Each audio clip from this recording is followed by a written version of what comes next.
Hello Gemini, and welcome to my channel, Tarot by Gabrielle. This is going to be a general reading for Sun, Moon, Rising, and Venus placements, looking at your connection between you and the person that you are dealing with and are needing to learn the most from right now. We'll be pulling for all three sides of the connection, so we'll look at your energy toward it, their energy toward it, and the energy in between it.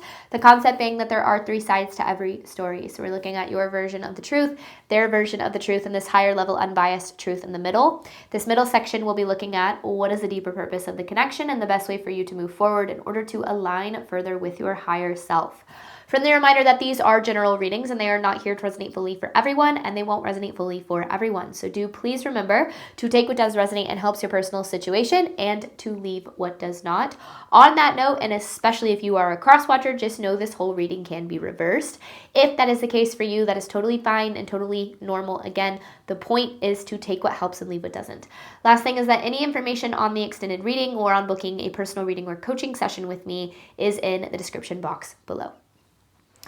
All right, Gemini, we're going to jump on in. We're going to start with looking at overall energy for your side, their side, and the energy in between the connection with Oracle cards first. And then we will dive deeper into the reading with Tarot as we progress. But let's first start, Gemini, with your side of this connection toward the person you are dealing with.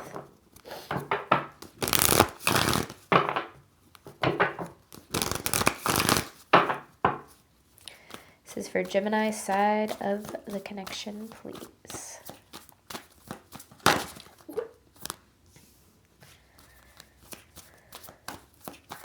Unfinished business.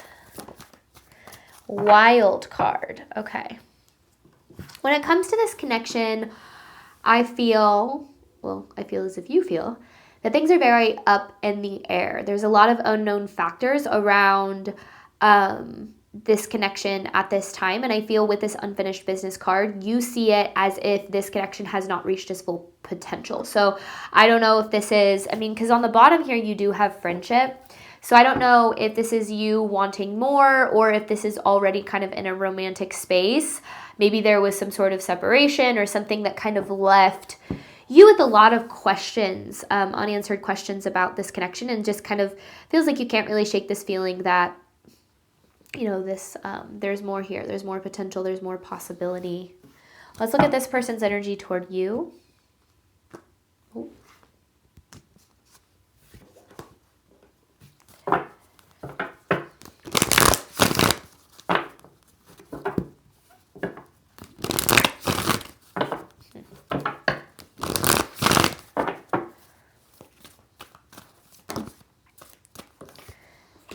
Boundaries.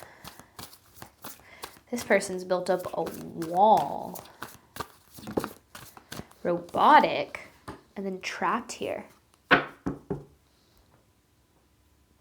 This is kind of giving this energy of emotional unavailability with this robotic card, almost as if this person is very, very emotionally closed off right now. I don't know if there's a reason for it or if this is just kind of their natural state. This boundaries card, to me, as soon as I saw it, I almost feel like this person has built like this wall around themselves, where it's almost as if it's, they have a really difficult time letting people in. But this trapped card is this indication that they don't necessarily want to be like that. I do feel like they have a tendency to really push people away, and I feel like that has been the case with you in this connection too. And I think maybe that's why you are struggling here is, I feel like I feel like there's a lot of really good, genuine intention here coming from your energy, wanting to love this person, wanting to be there for them, but it just feels as if they're like no, even though they want it. So it's kind of interesting how it's the energy feels, because it's just like they want it, but they're not allowing it. I don't know why. Okay, truth of this connection between Gemini and this person.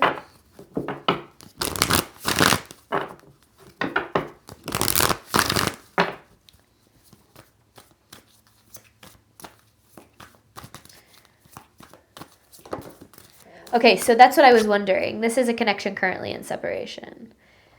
But then there's that friendship card again. So it's like maybe full-blown separation, maybe separation from anything romantic, currently at a place of friendship.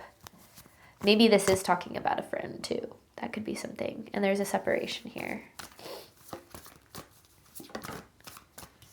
Sparks. And then breakups and makeups. So there's a very like in and out energy here coming from this person. With the sparks card, I do feel like the feelings are still there on both sides. I don't feel like that's necessarily like this doesn't feel like a one-sided thing, but I want to know like what the I want to know more, which we will. We'll get into all of it. But the feelings are definitely still there on both sides, even though there is this separation here. I feel like this connection ended almost like before it really got the chance to, because like you think spark, right? Spark isn't a full-blown flame. It's almost as if it like ended before it really got the chance to evolve into something.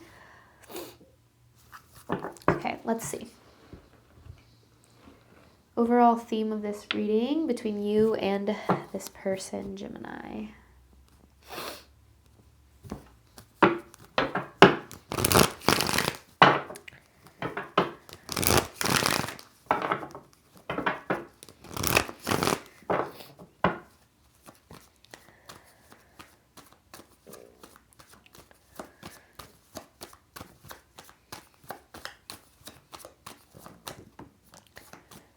Sacrifices must be made. What in the world does that mean?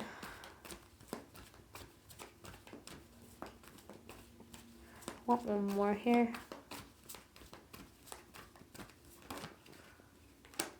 It's never over. So you've been in a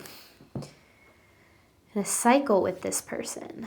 And I feel like this cycle has really put you, it's put you through a lot. But I feel like in your mind or from your perspective, it feels like it could potentially be worth it in the end.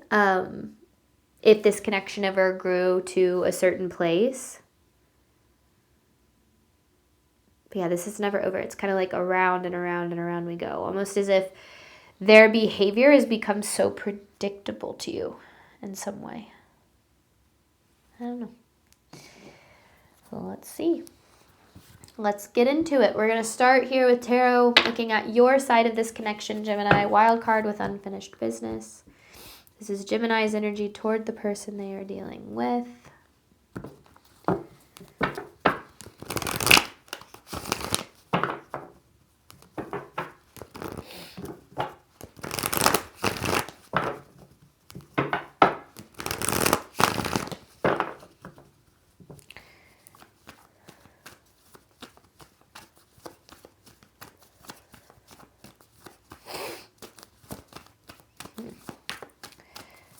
Gemini's energy toward the person they're dealing with.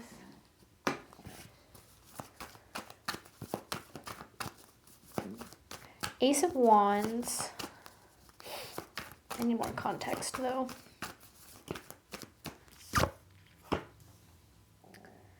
World in reverse. Hangman in reverse. The Emperor upright.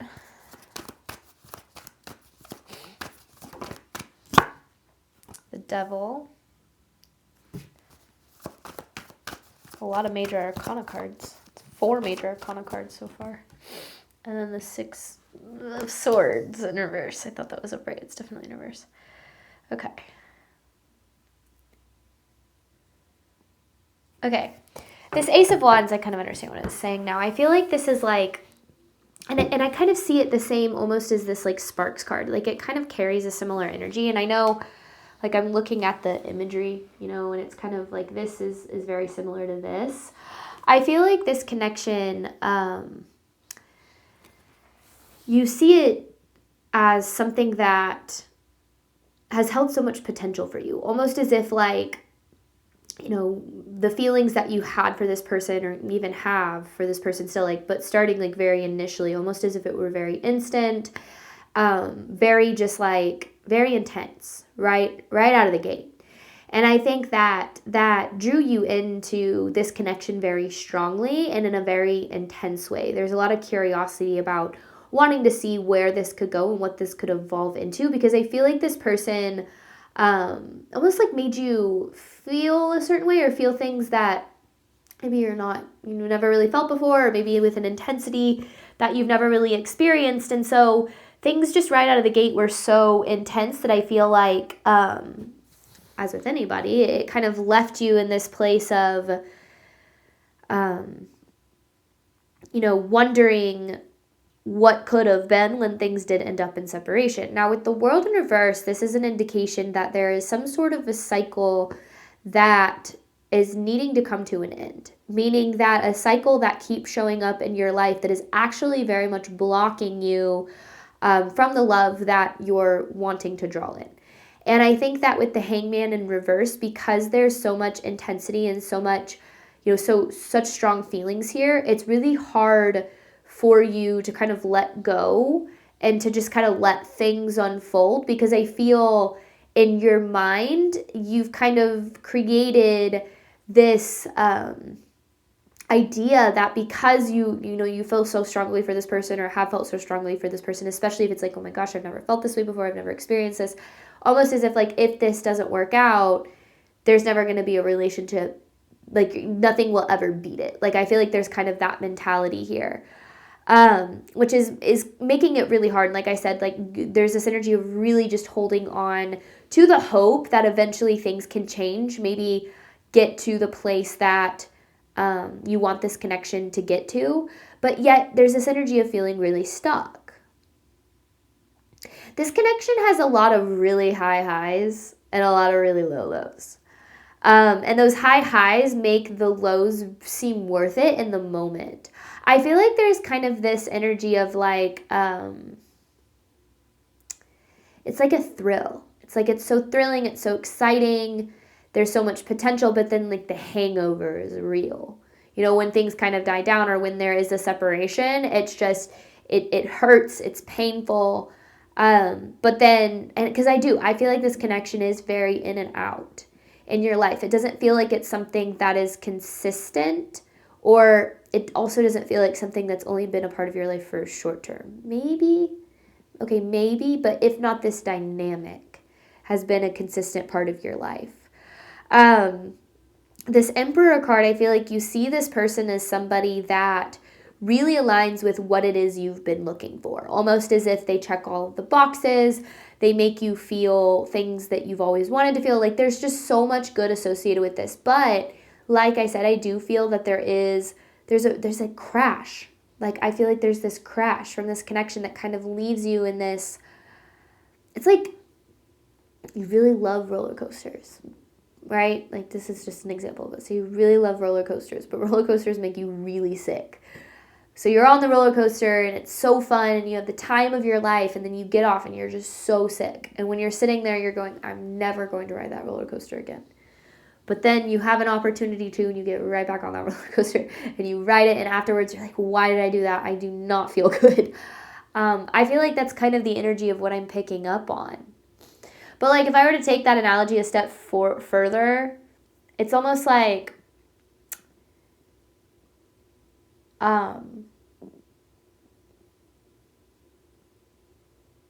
I guess it's like you get on the roller coaster and you get to ride a little bit of it, but then you get off because like it's not working or something. Like with the unfinished business, I don't know, that analogy got lost.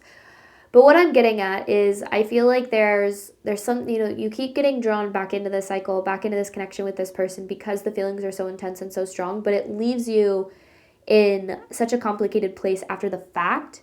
But maybe that's why you have sacrifices must be made. Is you're like, oh, but it's worth it. It's worth it for, what I can experience with them. So let's just see where this is going.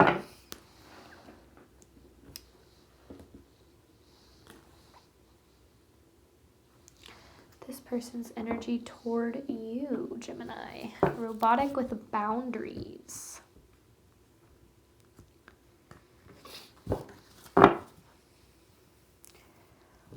I feel like there's also like,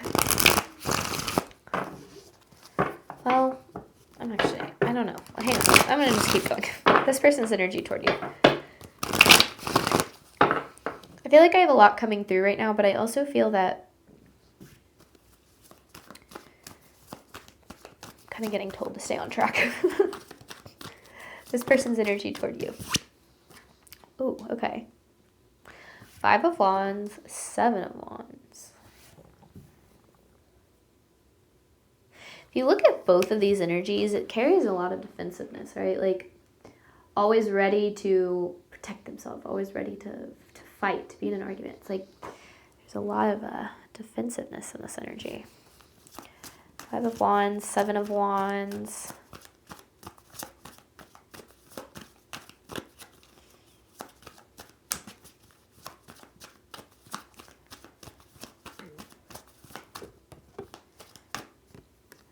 Oh, no. I had to literally turned around in my hand. Ace of Swords in reverse.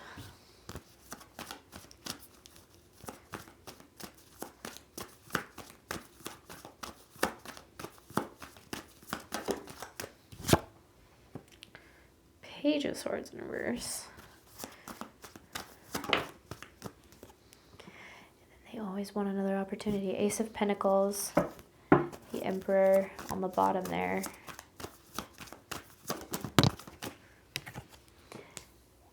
Six of Cups in reverse. Okay. Here's a cycle. There's a big cycle here. This person has a deep desire to be loved. Deep desire to be loved. But it's almost as if they struggle. It's not almost as if they do. Struggle to let themselves be loved in a lot of ways here.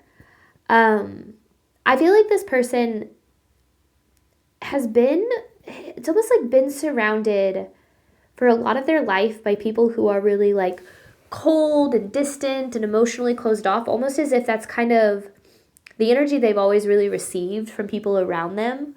I feel like maybe even kind of more on the selfish side, and I feel like this person kind of grew up or had to adapt in a way by always like having to defend themselves. It's like there's this expectation that people are going to let them down or that people are going to do them wrong. It's like there's, and that defensiveness is so intense that I feel to them, letting anybody get close to them is something that's not safe.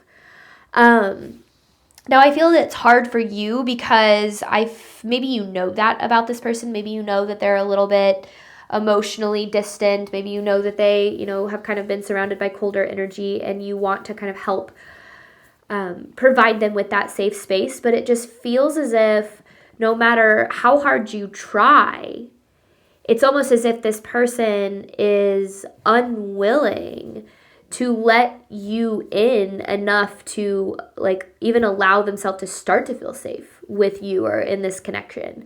So for them, and when I talk about safe, I mean like feeling emotionally secure, having that level of trust, believing that somebody is going to be there for you, that has good intentions, that, it has your happiness and well-being in mind, like genuine relationships, right? That's what a genuine relationship is all about. But when you're dealing with someone who's never actually experienced genuine relationships, they're literally not going to know how to see any intention through the lens of genuine relationship. They're always going to see it through the lens of, I got to protect myself. I have to make sure, I'm always like kind of always on guard. Maybe has this tendency to, really start arguments to create distance. Like their energy is so rooted in how can I keep people far away from me? However, at the core, as with all human beings, because we all have a deep desire to be loved and we all have a need for human connection. It's one of the basic things on the hierarchy of human needs. We all have that deep desire.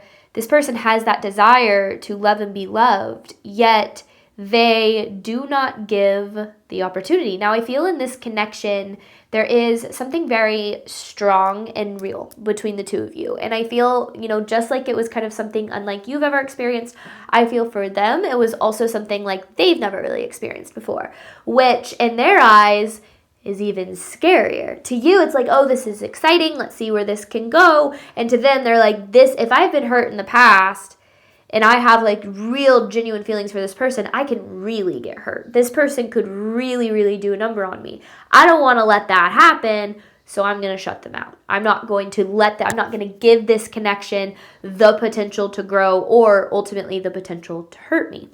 And I think this person has a habit of doing this in their relationships, and this is kind of emotional unavailability. A lot of people, it could be the kind of an avoidant attachment style, or like an avoidant-esque attachment style, where they have that desire and you feel that desire. You know it's there. Intuitively, emotionally, I feel like you can feel that. You know it exists.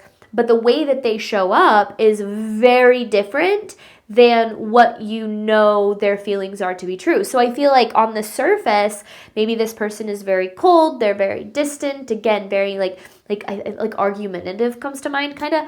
And I feel like they do a lot of really trying to keep this connection at a distance, which is so confusing when you're dealing with that, because you're like, but I know that you want it. I know that you have a desire for love. So why the hell, are you pushing me away? But then when they create that distance, right, that desire kicks back in and they always come back wanting another opportunity. And I think that that's something that has been very, it's this repetitive pattern that you've experienced with this person, this creating distance, coming back for another opportunity. It's almost like they do want another chance, but I feel like Spirit has a little bit of like a warning about that, because I feel that when it comes to them wanting another chance, there's no change in their energy, right? Because everybody has wounding. We're all adults here. At least you should be if you're watching my videos, because they're 18 plus. But we're all adults here. We all have had wounding. We've all had trauma. We've all had, relationship experiences that have hurt us. The difference between showing up in relationships in a healthy way and showing up in relationships in an unhealthy way is that if you're able to show up in relationships in a healthy way, you're aware of your trauma, you're aware of your triggers, you're aware of those wounds, and you don't allow those to drive your decisions, right? When we show up in a relationship in an unhealthy way, what's happening is we have those wounds, we have those traumas, we have those triggers. We bury them so deep within us, we don't think about them, we don't deal with them, we don't have an awareness of them, and we just respond regardless of, we just respond.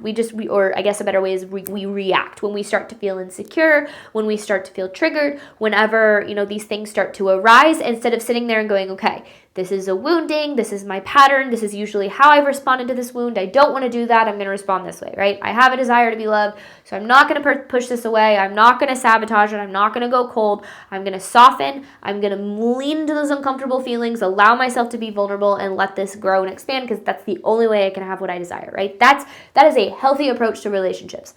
But if you don't have that awareness to do that, what you're going to do is you're going to go uncomfortable feelings, shut down, distance myself. That's all. And then eventually, you're going to have that desire again. It's going to draw you back in, and the whole thing's going to repeat. So what I'm getting at is there's a cycle that has been happening with this person, potentially for a while, or there is a cycle of you dealing with people like this person that has been repeating for a while. And I feel like there's a need to get very clear on the role that you play in this cycle, because we can't control how other people show up. We can't control what other people do. We can't control whether or not other people heal or grow. And a lot of people don't really have an interest in doing that. Most people just get older. They don't grow. They don't change. They don't evolve, because change is hard, and staying the same is way easier. Even though it doesn't ever improve your life, it's easier. It's easier to stay the same than it is to change. And I feel like when it comes to this person, there's kind of this kind of like digging their heels in when it comes to making changes, even though those changes are necessary for them to have what they desire. So if we take a step back and we shift our focus to what's in our power and what's in our control, as opposed to what's in somebody else, what's not in our power and our control, we have to look at and understand that everybody has a capacity to give and receive love. Every person on this planet has a certain capacity to give and receive love. But that capacity is going to be limited by a refusal or unwillingness to heal and do the work. Meaning that somebody is not going to be able to love you, to show up for the love that you deserve, to show up in a healthy way if they are not doing the work to make that happen. No matter what you do, no matter how attractive you are, no matter how loving you are, no matter how patient and understanding and kind and compassionate you are, if somebody is not doing the work, they're not going to change. Their side of things is not going to change. And it is not your responsibility to be what you feel you need to be so that somebody else changes. So what you have to do, and this is the hardest part about relationships, is when we get frustrated at other people for not changing, we have to look at how we are not changing. We have to look at the mirror. Relationships always provide us with a mirror and with insight to what's going on within us. Our relationships with other people mirror our relationship with ourselves. If we are not being chosen or valued or committed to, or if somebody else isn't allowing us to love them, how are we not allowing ourselves to be loved by looking for love in people who aren't capable of giving it to us? We have to start asking those big questions and to understand that the love that we deserve starts when we stop looking for it in people who might not be capable of giving it to us. It doesn't mean that we can't have it. What it does mean is we might be looking for it in places that it literally doesn't exist. Maybe it exists in the illusion of potential, but potential is merely something that is a projection of what you would do if you were in someone else's shoes, right? It's a projection of what could happen if somebody healed, grew, evolved. It's not a guarantee, and ultimately it's something that doesn't exist in the moment. So we have to get real with ourselves about what we need to do and what Spirit is asking us to do so that you can break out of the cycle, because this cycle is blocking you from the love that you deserve. The love that you deserve is on the other side of this cycle. And it doesn't mean it's not with this person, okay? I'm not saying there's absolutely no hope or anything like that, but this person would have to do some work. And if you have no control over that, the question is, what am I being asked to do in this moment to move forward toward the love that I deserve? In between this connection, you have sparks with separation. I'm going to hop on over to the extended look at the deeper purpose of this connection, what Spirit is wanting you to know about this dynamic, and the best way to help you move forward in alignment with your higher self. And that's the advice that will come through, is what are you needing to do right now to move forward in alignment with your higher self? And I have an advice card to pull at the very end. Any information for that is in the description box below. What else is in the description box below is information on my upcoming workshop, How to Read Tarot. This workshop's been a long time coming. I haven't felt called or pulled to do it until recently. I know there's absolutely not one way to read tarot, but I've made a lot of mistakes in my years of doing this, and I've really learned how to use tarot as a tool to help you grow and transform yourself and your life. If it weren't for tarot, I would not have been able to manifest the love that I deserve. I would not be able to manifest the success that I've been able to have. All of these things were a result of using tarot as a tool in my journey, and I'm sharing all of that in this workshop. So any information for that is at the very top of the description box below. As always, if you have any questions, feel free to drop a comment or shoot me an email. My email address is always in the description box as well. Thank you so much, Gemini, as always, for your support of my channel. I do obviously hope that this reading helped and resonated with you in a way that you were needing today. And as always, I wish you nothing but love and healing and all of the wonderful things you deserve and desire on your journey moving forward. All right, bye, Gemini.